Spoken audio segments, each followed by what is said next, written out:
A biographical study is an exhaustive account of one's entire life. Consider the word biography or autobiography. A biography is where we write something about somebody else. An autobiography is if we're writing our own biography. An exhaustive account of someone's entire life. Let's say, for example, you want to write a story, if you will, a biography of your great-grandfather.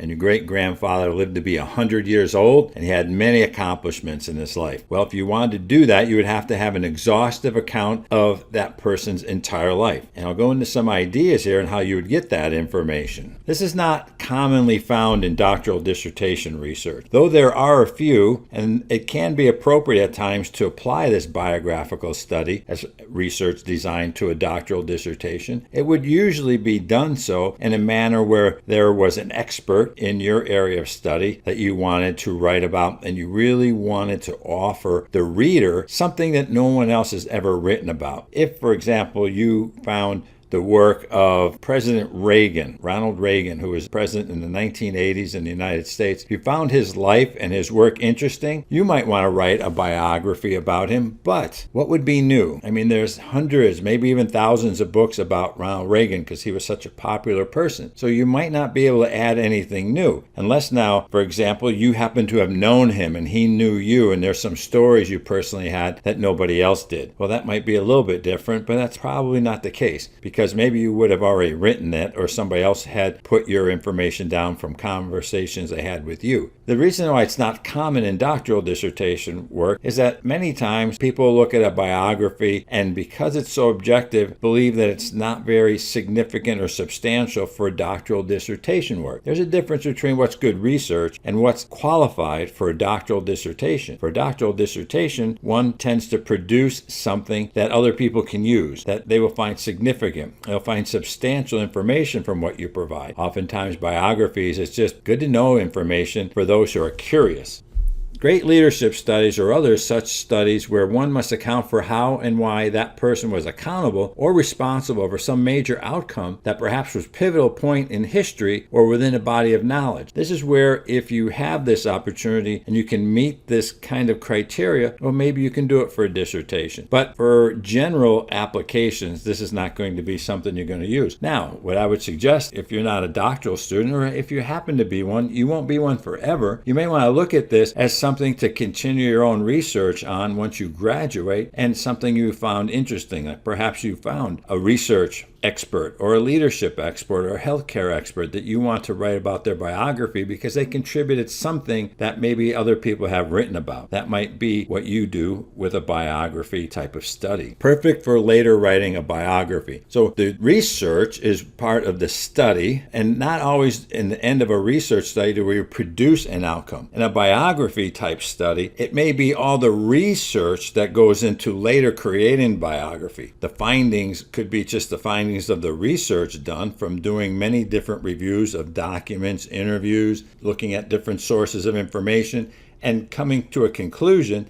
And then once that conclusion in that research study is done, then one can use that same information, perhaps what's going to really come out of a chapter 2 of a doctoral dissertation that would produce that biography. You might do a comparative analysis of 2 or more people. For example, let's say in your industry, there's 2 giants, and I mean by giants not necessarily like 10 feet tall, but giants who are well known for have accomplished something, and they're in the workplace now, and you want to do some sort of comparative analysis. So you do a biography on both people and find out what was different, what was similar, what kind of traits did they have, what kind of habits did they have. Maybe it's a Bill Gates and a Steve Jobs, and you want to compare those two because they were both giants in the industry of technology early on, and even through today's state of business, because their work or their legacy still continues on. Biography might be something where it's not only about one person, but it's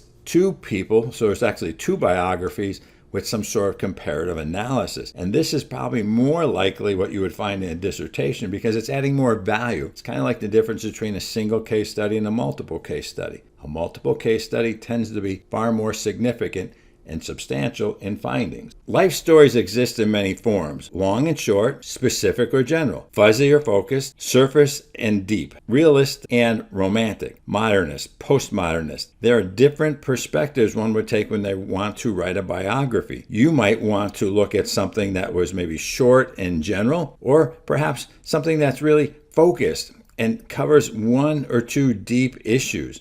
It could be that you want to write it in the tone of a realist or a pragmatist, and how somebody just went across something literally and how they solve problems. Or perhaps it might be writing something about the person, making the story more romantic. Romantic, not in the sense of a relationship, but romantic in how somebody did their work. So perhaps somebody in Italy, somebody who has a very romantic type personality, who is also somebody who created much good. You might want to write your study that way, which reflects the person's personality as well as other accomplishments that they did during their lifespan. Many sources have specific meaning, but all brought together in study results. What this means is that you will have different sources. You will have perhaps interviews. You'll look at newspaper articles. You'll see what was in magazines.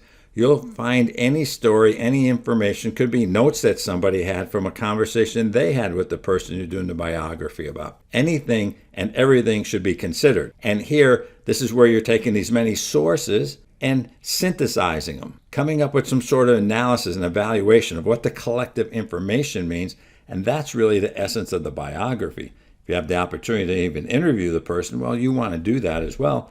And ask that person about some of the things that you found from all the different sources you read through.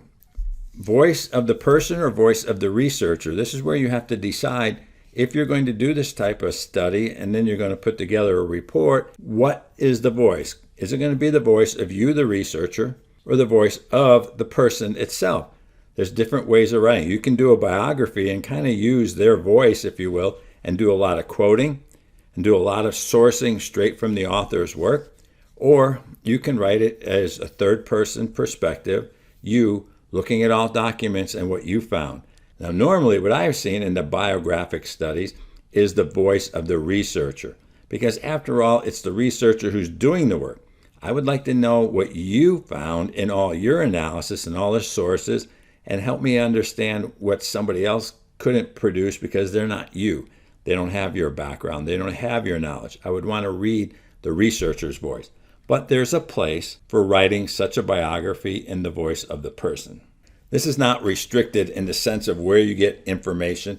As I mentioned, you can get articles from a newspaper, a magazine, could be online, could be short conversations, could be notes. It doesn't have to be what we call peer-reviewed sources, as one might commonly use only in a doctoral dissertation. Even if you're doing a biography type study as a dissertation, you are not restricted to the peer-reviewed sources because there may not be any or many. There's not one way to apply this design. However you decide to go about, as long as it's logical, you may want to look at information from the oldest date forward to what's current. You may want to look at everything you can find only in newspapers first, and everything you can find in digital recordings second. You may look at anything that's perhaps podcast, anybody who mentions something about the person. You might want to look at peer-reviewed journals and see who wrote about it, if anybody quoted that person or paraphrased that person's work. You might want to look at newspapers and see if there's any reports about that person or any statistics. You can use anything and everything, but the idea is, while there's not one way to apply a design, I'd encourage you to kind of create a map in what literature will you review first, what information will you gather prior to other information. So it's focused. It's not just, one day I'll go see if here's an article in a magazine, next thing it's something else, and next day it's something else, because then it's too jumbled. We'll look for some sort of strategy that you did the biography. Did you start when the person was young and gain as much information about the person's formative years until the person was about 18? What life philosophies did that person have from the growing up years? And then maybe from 18 to 30 as one developed into their own voice and their own way of working. Then perhaps as they matured, what kind of family did they have? What kind of parent were they? What kind of siblings were they along the way? This is the type of information you would want to look at, but there's no one way to have to go about this. If it's a doctoral dissertation, you're still going to need to fill some sort of gap in the literature. And this is why it's difficult to write a dissertation about somebody who many people have already written about. But if you just happen to have a great leader where you work, and this great leader has really turned around an organization or an industry, made a huge impact, wonderful. This might be a great opportunity for a biographical study for your dissertation. And you would show that there's a gap in the literature because there's nothing been done like this person's doing. And therefore, the need to fill that gap with new information. Maybe that's a new leadership style that comes out of it as well. Considering a wider field or body of knowledge. And what that means is, in a dissertation, we tell students to focus down on something that's manageable, something that's a problem in a specific group. But if you look at a biography, it's usually considering the wider field of many different people. If you want to write a biography about Oprah, well, there's just so many things she's been involved with in her life. Not only a TV show host, not only an actor in TV, a writer, somebody who helps people with developing their mental acuity, someone who is a great spokesperson, somebody who is well known by many people and followed by millions. But if you looked at Oprah, there's many different things, so you don't have to just focus on one aspect of her life. Consider the whole body of knowledge that's out there, because the biography is not just of a very narrow focus, but more of a broader perspective on many different things.